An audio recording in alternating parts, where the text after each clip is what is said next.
Hi అండి. ఒంట్లో వేడిని తగ్గించి ఎముకలకు ఎంత బలాన్ని ఇచ్చే రాగి జావని సింపుల్ గా ఎలా ప్రిపేర్ చేసుకోవాలి ఈ వీడియోలో అయితే చూపించబోతున్నాను. ఒక బౌల్ ని పెట్టేసుకొని అందులోకి ఒక గంట రాగి పిండిని అయితే వేసుకోండి. ఇందులోకి కొద్దిగా వాటర్ ని పోసుకొని ఉండలు లేకుండా రాగి పిండి మొత్తాన్ని బాగా మిక్స్ చేసేసుకోండి.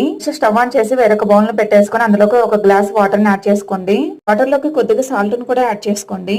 ఈ వాటర్ మొత్తాన్ని ఒకసారి కలబెట్టేసుకొని వాటర్ మొత్తాన్ని బాగా మరగనివ్వాలండి. చూసారు కదా, ఇక్కడ వాటర్ అనేవి బాగా మరిగిపోయి ఇప్పుడు ఇందులోకి ముందుగా కలిపి పెట్టుకున్న రాగి పిండిని మరలా ఒకసారి కలబెట్టేసుకొని వాటర్ లోకి యాడ్ చేసుకోండి.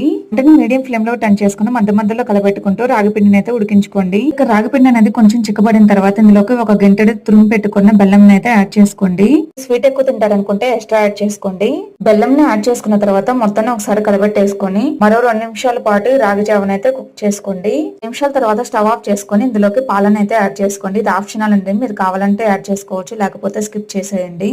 పాల ప్లేస్ లో మజ్జిగనైనా యాడ్ చేసుకోవచ్చు అండి. చూసారు కదా, ఎంతో సింపుల్ గా